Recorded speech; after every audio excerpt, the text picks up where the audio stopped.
ফিলিস্তিনের গাজা উপত্যকায় চলমান সামরিক অভিযান নিয়ে স্বয়ং ইসরায়েলের ক্ষমতা বলয়ের মধ্যে বিবাদ ক্রমেই চরম আকার ধারণ করেছে।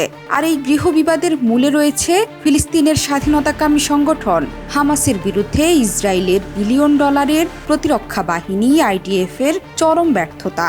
গত বছরের ৭ অক্টোবরে হামাসের অভাবনীয় আল আকসা ফ্লাড অভিযানের পর প্রতিশোধ হিসেবে সেদিনই গাজায় অভিযান শুরু করে ইসরায়েলের প্রধানমন্ত্রী ঘোষণা দেন হামাসকে নির্মূল না করা পর্যন্ত তাদের অভিযান চলবে, কিন্তু ৯ মাসেও সেই কাঙ্ক্ষিত লক্ষ্য অর্জন করতে পারেনি ইসরায়েল। হামাস নির্মূলে ব্যর্থতার পাশাপাশি গাজায় জিম্মি নাগরিকদের উদ্ধার করতে না পারায় নেতানিয়াহুর সরকার তীব্র সমালোচনার মুখে পড়ে। এরই মধ্যে সরে দাঁড়িয়েছেন দুই প্রভাবশালী মন্ত্রী। সবশেষ যুদ্ধকালীন মন্ত্রিসভাও ভেঙে দিতে বাধ্য হয়েছেন ইসরায়েলের প্রধানমন্ত্রী বেনিয়ামিন নেতানিয়াহু। শেকড় থেকে শিখরে। ইসরায়েলের গৃহবিবাদ যখন চরমে, ঠিক সেই সময়ে দেশটির প্রতিরক্ষা বাহিনীর মুখপাত্র ড্যানিয়েল হ্যাগারি বললেন, ফিলিস্তিনের স্বাধীনতাকামী সশস্ত্র সংগঠন হামাসকে নির্মূল করার যে লক্ষ্য নিয়ে ইসরায়েলি বাহিনী গাজায় প্রায় ৯ মাস ধরে ধ্বংসযজ্ঞ চালিয়ে যাচ্ছে তা পূরণ করা সম্ভব নয়। আইডিএফ মুখপাত্রের এমন স্বীকারোক্তিতে তীব্র ঝাঁকুনি খেয়েছেন ইসরায়েলের প্রধানমন্ত্রী। হ্যাগারির মন্তব্য প্রত্যাখ্যান করে নেতানিয়াহু বলেছেন, হামাসকে ধ্বংস করার জন্য তিনি প্রতিশ্রুতিবদ্ধ। পাল্টাপাল্টি এমন প্রতিক্রিয়ায় নেতানিয়াহু ও দেশটির শীর্ষ প্রতিরক্ষা কর্মকর্তাদের মধ্যে টানাপোড়েন আরও তীব্র হল।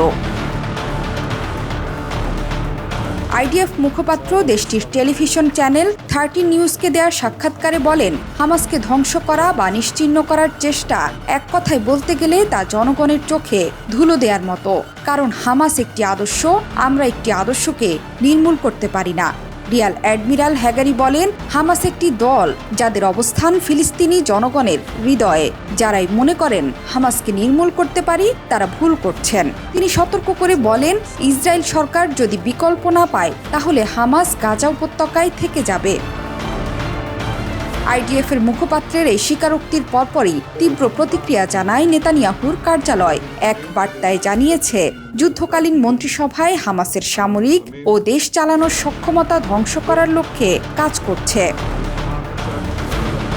প্রতিরক্ষা বাহিনীর কাজ সেই লক্ষ্য বাস্তবায়ন করা। এর পাল্টা জবাবও দিয়েছে আইডিএফ। ড্যানিয়েল হ্যাগারির কার্যালয় এক বার্তায় বলেছে, প্রতিরক্ষা বাহিনী সরকারের যুদ্ধের লক্ষ্য পূরণে কাজ করতে প্রতিজ্ঞাবদ্ধ। আইডিএফ মুখপাত্র হামাসের মতাদর্শ নিয়ে কথা বলেছেন। এর বাইরে কেউ কিছু ভাবলে তা সেই সাক্ষাৎকারের ভুল ব্যাখ্যা হবে বলেও বার্তায় মন্তব্য করা হয়। গাজার স্বাস্থ্য মন্ত্রণালয়ের তথ্যমতে গত ৭ অক্টোবর থেকে গাজায় ইসরায়েলি হামলায় প্রায় ৩৭,৫০০ ফিলিস্তিনি নিহত হয়েছেন। নিহতদের বেশিরভাগ নারী ও শিশু। এছাড়াও আহত হয়েছেন ৮৪,০০০-এর বেশি ফিলিস্তিনি। সেই সঙ্গে ধ্বংস করে দেওয়া হয়েছে গাজার বেশিরভাগ অবকাঠামো। জোহরা চৌধুরী সেতু, ৭১।